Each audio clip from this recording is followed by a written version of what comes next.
This is Chase Utley, and we're on Jim on Base.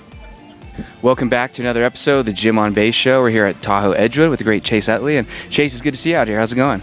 It's going well. Beautiful weather, great turnout. Looking forward to it. And I would kind of second guess myself. I was like, are you a baseball player or a golfer? Because you're ripping the ball. You had some good drives there. Once in a while, I sneak a good shot in there. But we're out here just to have fun, interact with the guys, and see what happens.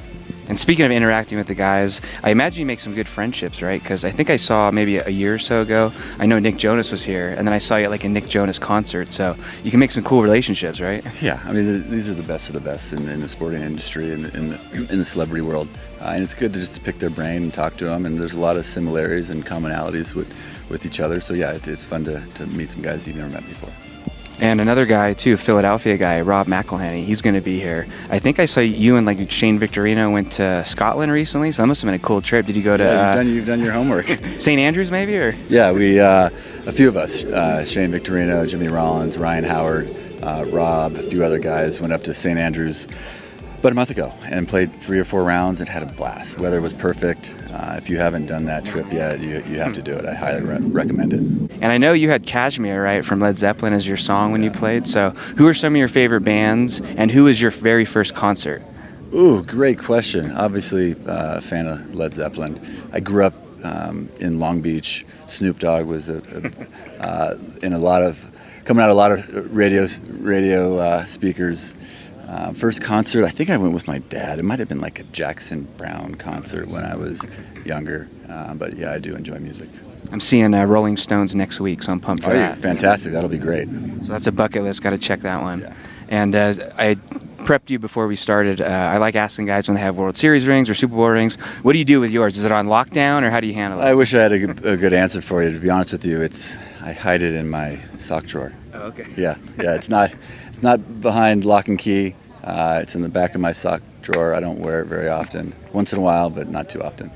And I know you're also big into animals, right? You've done a lot of work raising money for animals. So how many do you have? Are you a dog guy? What's going on at home? We are an animal-loving family.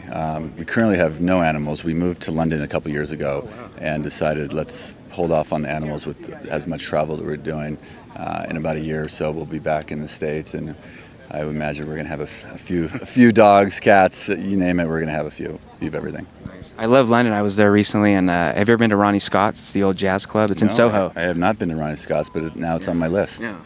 Well, Chase, last question here. I always like to also ask people what their here you go. You can do what you want. Yeah, exactly. I always like to ask people what they remember most, your call-up story or your MLB debut. What sticks with you? Ooh, call-up story was a kind of a whirlwind. We were on the way to an away city on a bus, and I got called in the middle of this like 7-hour bus ride. Had to get off at a bus stop and wait for someone to come pick me up. So that's memorable, but it's hard to forget your first day in the big leagues. It's pretty special moment. Do you remember who you faced then, or what that first at bat was like? My first at bat was I was pinch hitting late in the game. We were down by like 7 or 8 runs, so the bat didn't quite matter that much. But I was obviously excited for it. It was Jeff Suppan. I battled well, ended up striking out, which was a slight bummer. I got yelled at going back to the dugout that I needed to go back to AAA. Luckily enough, next game I played, I hit a home run, and all was good. Well, Chase, it's good to see you out here. Thanks for the stories, and I'll be rooting for you on the rest of the week. I appreciate it. Thank you.